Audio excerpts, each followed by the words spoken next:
Une émission d'urgence à la télévision annonce l'existence d'un nouveau virus apparu dans un aéroport. Les personnes infectées deviennent incroyablement violentes et bientôt l'aéroport est en feu. 2 mois plus tard, le virus s'est propagé dans le monde entier, devenant une pandémie mondiale. Il transforme les gens en créatures semblables à des zombies appelés fauves, et ils sont vus comme des bêtes enragées. Le gouvernement tente d'établir une quarantaine, mais de nombreux citoyens protestent contre cette mesure et défendent les droits des fauves, affirmant qu'ils restent des êtres humains. L'armée prend le contrôle des rues et affronte les civils pour essayer de les renvoyer chez eux, ce qui ne fait qu'empirer la situation. Un après-midi, toutes les chaînes de télévision perdent leur signal. Abigail et son frère reçoivent un appel de leur père, pilote, qui explique qu'il a beaucoup de travail pour aider les gens et leur promet qu'ils seront en sécurité avec leur mère. À ce moment-là, ils entendent un bruit à l'étage et la famille s'enfuit de la maison. Alors qu'ils sont sur le point de monter dans la voiture, un fauve surgit et attaque la mère, la tuant. Abigail se cache immédiatement sous la voiture et assiste impuissante à l'attaque contre son frère. Lorsqu'une sirène de police retentit non loin, le fauve s'enfuit. Ensuite, Abigail entend son frère l'appeler, mais leur mère se transforme en fauve et l'achève. En pleurant, Abigail se fait repérer par sa mère, qui se jette sur elle, mais Cassius l'abat d'un tir. Il sauve Abigail et elle le remercie avec une étreinte. Son frère commence aussi à se transformer, alors Cassius demande à Abigail de fermer les yeux avant de l'exécuter. 10 ans plus tard, le monde est en état post-apocalyptique. Il ne reste plus beaucoup d'humains et la nature a repris ses droits sur les villes. Dans la forêt, Abigail, désormais adolescente, et Cassius chasse. Il est évident que Cassius l'a bien entraînée, car elle abat un cerf avec un tir parfaitement ajusté, bien qu'il la réprimande pour son impatience. Lorsque la nuit tombe, le duo installe un camp, et Cassius vérifie les pièges. Quelques heures après s'être endormi, un bruit retentit. Cassius sort de la tente pour enquêter et trouve des poils coincés dans le fil. Il entend ensuite des bruits et se précipite pour calmer les chevaux, sortant son arme juste à temps pour abattre un fauve qui charge. Ce n'était probablement qu'un éclaireur envoyé par la horde, alors Cassius réveille Abigail pour partir. Pendant plusieurs jours, ils voyagent et s'entraînent dès qu'ils font une pause. Un après-midi, ils aperçoivent une voiture et sortent immédiatement leurs armes. Un homme y abat un fauve alors qu'un second s'approche de lui par derrière. Abigail veut l'aider, mais elle tire trop tôt et touche à la fois l'homme et le fauve. La créature à l'intérieur du véhicule sort pour se nourrir, et Cassius doit l'abattre. Ensuite, Abigail fouille la voiture pour des provisions tandis que Cassius achève l'homme avec une machette et prend ses chaussures. La radio du véhicule tente d'établir un contact, et Abigail veut les prévenir de la présence de la horde, mais Cassius lui dit d'ignorer l'appel. À cet instant, plusieurs voitures arrivent et un groupe de survivants les entoure, armes au poing. En voyant le cadavre, ils croient que Cassius et Abigail l'ont tué pour le voler. Leur chef menace de les abattre, mais le duo attaque les 2 personnes les plus proches, leur prenant leurs armes. L'affrontement est sur le point d'éclater lorsqu'une femme enceinte nommée Megan intervient pour calmer tout le monde. À ce moment-là, les chevaux paniquent et une horde de fauves surgit. Tout le monde ouvre immédiatement le feu, abattant autant de créatures que possible. Malgré tout, la horde est trop nombreuse et se rapproche rapidement. Cassius et Abigail sont contraints d'utiliser leurs lames pour un combat au corps à accent grave corps. Les autres survivants, peu habitués au combat rapproché, se font massacrer un par un. Une femme tente de lancer un cocktail Molotov mais est attaquée avant de le faire, provoquant une explosion qui projette Cassius au sol. Un homme mordu essaie de se donner la mort, mais il n'a plus de balles et se transforme. Le chef du groupe est attrapé par un fauve gigantesque et battu à mort. Le mari de Megan, David, est aussi attaqué, mais il parvient à se dégager. Abigail aide le couple à monter dans une voiture, puis Cassius les rejoint après avoir éliminé quelques fauves supplémentaires. Alors qu'ils roulent, un fauve saute sur le toit du véhicule. Cassius freine brusquement, le faisant chuter, et Abigail en profite pour récupérer leurs affaires avant qu'il ne s'échappe. Le fauve géant, voyant sa compagne morte, rugit de rage. Sur la route, Abigail fait l'inventaire des munitions et constate qu'ils en ont perdu beaucoup. Megan explique qu'ils se rendaient dans une colonie près du fleuve et qu'elle est à sa 35e semaine de grossesse, donc l'accouchement est imminent. Cependant, Cassius et Abigail ne croient pas en ces colonies, ayant vu trop d'entre elles disparaître. Soudain, la voiture tombe en panne et ils doivent continuer à pied. Plus tard, ils arrivent dans une ville abandonnée et décident d'y passer la nuit.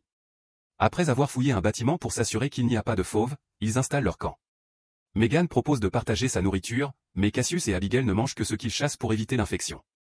Le couple raconte qu'ils ont parlé à la colonie par radio et qu'ils disposent de nombreuses ressources et médecins, mais le trajet prendra une semaine et comporte de nombreux risques. En retour, Abigail leur confie qu'avec Cassius, ils comptent atteindre la côte ouest et s'enfuir vers les îles en bateau. Dans la nuit, la horde retrouve la voiture abandonnée et suit la route jusqu'à la ville. Pendant ce temps, Cassius et David discutent, et Cassius lui montre qu'il garde toujours une balle en réserve en cas d'infection. En retour, David n'a qu'une cigarette et une cheville tordue. Ils finissent par sympathiser, et Cassius accepte finalement de les accompagner jusqu'à la colonie. Le lendemain matin, Abigail entend un bruit et descend pour enquêter. Un fauve surgit et la fait lâcher son arme, mais elle parvient tout de même à le tuer avec sa machette. Un second fauve la poursuit dans l'escalier, et Abigail utilise une fenêtre brisée pour le projeter hors du bâtiment. Elle manque de tomber aussi, mais Cassius la rattrape juste à temps. Au moment où la horde arrive, le groupe a déjà quitté la ville. Un féral trébuche sur le fil et provoque une petite explosion qui le tue. Quelque temps plus tard, Abigail reconnaît la région où il se trouve et se souvient qu'il y a un aéroport civil à proximité où son père avait un petit avion. Cassius veut continuer à avancer et pense qu'un aéroport faciliterait l'encerclement par la horde, sans compter que tous les avions sont probablement partis. Cependant, Abigail et le couple votent en faveur d'y aller, alors Cassius n'a pas d'autre choix que de les suivre. Après avoir marché un moment, il trouve un vieux bâtiment et une voiture avec un homme qui a été abattu récemment. Cassius demande à Abigail de fouiller le bâtiment pour trouver des provisions mais refuse de s'arrêter pour se reposer, car il pense qu'ils ne sont pas seuls. Abigail ne trouve que du café et ne voit pas la famille cachée dans l'une des pièces. Cassius vérifie le coffre de la voiture et trouve un fauteuil roulant, qu'ils utilisent pour transporter Megan. Une fois le groupe parti, la horde trouve le bâtiment et massacre complètement la famille en quelques secondes. Lorsqu'ils arrivent enfin à l'aéroport, il n'y a aucun avion.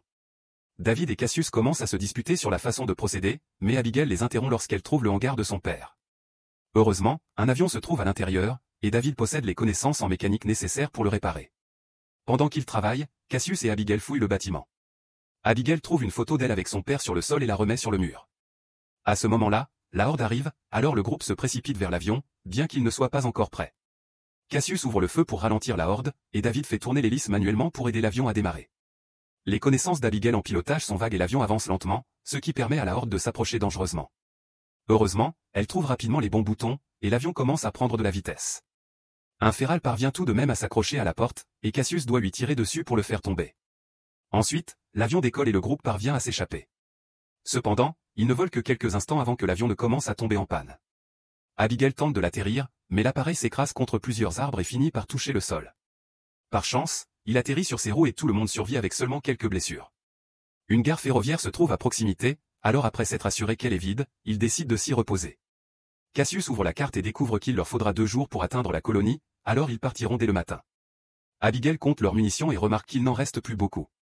Megan et Cassius partagent de la nourriture, et Cassius admet qu'elle lui rappelle sa femme. Il révèle qu'il a dû tuer la famille infectée de celle-ci et qu'elle s'est ensuite suicidée parce qu'elle ne pouvait plus le supporter. Cassius partage aussi l'histoire d'un enfant de sa ville natale qui avait été mordu. Comme la blessure n'avait pas touché d'artère, il lui avait fallu quelques jours pour se transformer complètement. Pendant ce temps, David trouve un endroit isolé pour examiner sa cheville, révélant qu'elle n'est pas foulée. La blessure est en réalité une morsure, et David sait qu'il devrait se suicider, alors il prend son arme, mais n'a pas le courage de le faire. Le lendemain, le groupe reprend la route. Alors qu'il marche sous un soleil brûlant, David se sent de plus en plus mal et Cassius remarque du sang sur sa jambe. Il attend que les femmes s'éloignent pour le pousser contre un arbre et examiner sa cheville, confirmant ainsi ses soupçons. Cassius lui donne l'option d'annoncer la vérité au groupe de son propre chef, mais s'il ne le fait pas rapidement, il le tuera. Le soir venu, le groupe aperçoit une maison avec des lumières allumées. En s'approchant, une voix leur demande ce qu'ils veulent. Cassius pense que c'est trop dangereux, mais Abigail s'approche de la maison et explique qu'ils ont besoin d'aide, jurant qu'ils ne veulent aucun mal et mentionnant la femme enceinte. Norton ouvre la porte et les met en joue, leur demandant de laisser toutes leurs armes dans un coffre à l'extérieur. Ensuite, il les invite à entrer avec une attitude très douce et accueillante. Cassius remarque que la maison a de l'électricité, et Norton explique qu'il est ingénieur et a construit plusieurs dispositifs fournissant du courant et de l'eau chaude. Il mentionne aussi une épouse mais ignore Megan lorsqu'elle lui demande où elle est. Norton partage son pain et ses légumes avec eux, et Abigail est ravie de pouvoir prendre une douche. Cassius peut enfin allumer son ordinateur et regarder de vieilles photos, révélant que sa femme était enceinte avant la pandémie. Lorsqu'il va voir Megan, elle admet qu'elle est inquiète, car elle n'a pas senti son bébé bouger depuis leur arrivée dans cette maison. Elle fait promettre à Cassius que si quelque chose lui arrive, il protégera son enfant. Plus tard, Norton boit un verre avec eux et explique qu'il vit ici depuis 20 ans, mais que sa femme n'est plus là. Il a entendu parler de la colonie à la radio, mais n'est pas intéressé à la rejoindre parce qu'il aime être seul. Puis, il commence à divaguer sur le fait que les gens sont trop obsédés par le retour à l'ancienne société et que l'humanité méritait la pandémie à cause de la destruction de la planète et de son éthique. Il compare même le virus à une forme d'évolution, affirmant que seuls les plus forts ont survécu. Cassius remarque un couteau étrange sur une table, mais Norton le range aussitôt. De plus en plus malade, David se précipite aux toilettes et constate que l'infection se propage. Lorsqu'il en sort, il découvre que ses amis sont inconscients, car les boissons ont été droguées par Norton, qui a enfilé une blouse de laboratoire et tient une étrange machine. Il comprend que David est infecté et active l'appareil, qui émet un bruit insupportable qui le fait s'effondrer de douleur. Norton explique que l'appareil est une sorte de sifflet pour chien qui ne fonctionne que sur les infectés, avant que David ne perde connaissance. Pendant ce temps, la horde a trouvé la gare et poursuit ses recherches. Quelques instants plus tard, David se réveille et découvre que tout le groupe a été attaché dans une cave. Norton est là, prenant des notes pour son expérience et révélant qu'il a enfermé sa femme infectée dans une cage. Il la libère et la contrôle avec son appareil pour l'envoyer attaquer le groupe. Cassius et Abigail la repoussent plusieurs fois, alors la femme se jette sur David, qui parvient à briser ses liens pour se défendre. Leur lutte dure quelques secondes avant que David ne prenne le dessus, forçant Norton à utiliser sa machine pour l'empêcher de sauver les autres. Mais David n'est pas encore complètement transformé, alors il surmonte la douleur et libère tout le monde. Cassius trouve une arme et tente de tirer sur Norton, qui s'enfuit immédiatement. Le groupe se précipite à l'étage et bloque la porte derrière lui, mais Norton commence à la briser avec une hache. Abigail vole les clés de la voiture, Cassius récupère leurs affaires et frappe David. Il veut l'exécuter sur le champ, mais les femmes le convainquent d'attendre. En route vers la voiture, Megan réalise que sa poche des os s'est rompue. Norton sort pour les regarder partir, tandis que sa femme grogne contre lui. Lorsqu'ils atteignent la forêt, la horde les retrouve et se lance à leur poursuite. Ils aperçoivent des lumières au loin, ils ont enfin trouvé la colonie. Ils tentent de rouler le plus vite possible, mais un arbre bloque la route et ils doivent continuer à pied. La horde se rapproche, alors ils ouvrent le feu, mais David n'a plus de munitions. Sachant qu'il va bientôt se transformer, il demande aux autres de partir pendant qu'il leur achète du temps. Le couple se fait un dernier adieu et, avant de partir, Cassius donne à David sa balle. Une fois le trio assez loin, David fume sa cigarette et affronte les férots au corps à accent grave-corps. Il en abat plusieurs, mais le grand féral le surprend par derrière et lui brise la nuque. Le reste des sauvages poursuit les autres survivants, alors Abigail doit ouvrir le feu pour protéger Cassius qui porte Megan. Elle commence aussi à crier à l'aide et attire l'attention des gardes à la porte de la colonie, qui abattent rapidement tous les sauvages poursuivant le trio. En voyant les corps et les lumières, le reste de la horde retourne immédiatement dans la forêt. Ensuite, les héros sont autorisés à entrer dans la colonie et Megan est emmenée à l'infirmerie où une sage-femme s'occupe d'elle. Le lendemain matin, après avoir rencontré le chef de la colonie, Cassius dit à Abigail qu'il devrait partir bientôt, car on ne peut pas faire confiance aux humains. Cependant, Abigail est fatiguée de fuir et l'ignore. Cassius parle ensuite à la sage-femme, qui lui dit que le bébé va bien mais que la mère n'a plus que quelques heures à vivre. Cassius rend visite à son ami et apprend que le bébé est une fille nommée Hope. Megan lui rappelle sa promesse et lui offre le médaillon de sa famille avant de mourir. Pendant ce temps, Norton arrive dans la forêt et trouve tous les corps. En errant, il aperçoit aussi la colonie. À ce moment-là, la horde tente de l'attaquer, mais il les contrôle immédiatement avec son dispositif et annonce qu'il est temps de se venger. Dans la colonie, Cassius s'occupe de Hope et se demande quoi faire ensuite. Abigail se lie d'amitié avec les adolescents locaux et rejoint une petite fête le soir. L'alcool circule et deux gardes s'endorment, ce qui permet à quelques jeunes de profiter de l'occasion pour entrer dans un tunnel. Abigail les suit et découvre une étrange télécommande, mais lorsqu'elle la touche, Roderick l'arrête. Il lui explique que toute la ville flottante est piégée et que la télécommande déclenchera l'explosion si les sauvages parviennent à envahir l'endroit. Les humains peuvent échapper à cette explosion en utilisant une trappe au sol qui les mènera à un barrage abandonné. Le lendemain matin, Norton aperçoit un garde sur un bateau et lui demande de l'aide. Après s'être débarrassé de lui, un sauvage saute dans l'eau et grimpe dans la colonie pour tuer l'autre garde. Maintenant, Norton peut envoyer toute la horde attaquer. Alors que des survivants se font massacrer un peu partout, quelques personnes armées sortent pour se défendre. Abigail sauve Roderick d'un sauvage avant d'assigner des tâches à son groupe d'adolescents, ceux qui ont des armes doivent se positionner en hauteur pour tirer, et Roderick doit guider les survivants jusqu'au barrage pendant qu'elle cherche Cassius.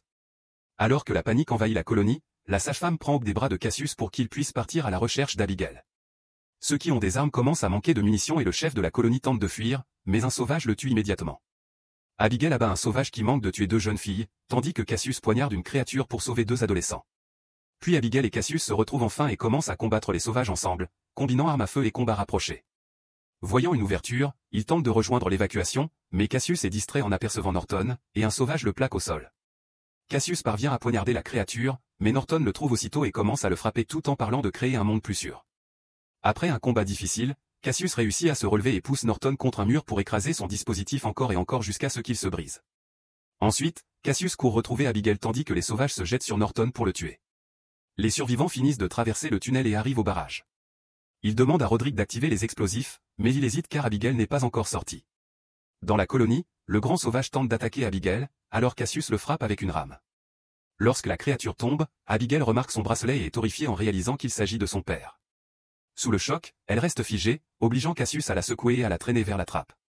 Le duo entre dans le tunnel juste avant que Roderick, lassé d'attendre, ne déclenche l'explosion, tuant chaque sauvage dans la colonie. Ensuite, les survivants découvrent un homme infecté parmi eux. Alors que Cassius tente de le calmer, un sauvage surgit de nulle part et le tue. Puis ils se tournent pour attaquer Cassius, déclenchant un combat. Ils s'infligent mutuellement des coups jusqu'à tomber au sol, où le sauvage manque de mordre Cassius. Cette fois, Abigail reste patiente et attend le bon moment pour tirer, tuant la créature sans blesser son ami. Les survivants regardent la colonie brûler et se demandent quoi faire ensuite. Abigail leur dit qu'ils peuvent construire un nouveau foyer au barrage et Cassius révèle qu'il a volé le carnet de Norton contenant les instructions pour construire un générateur.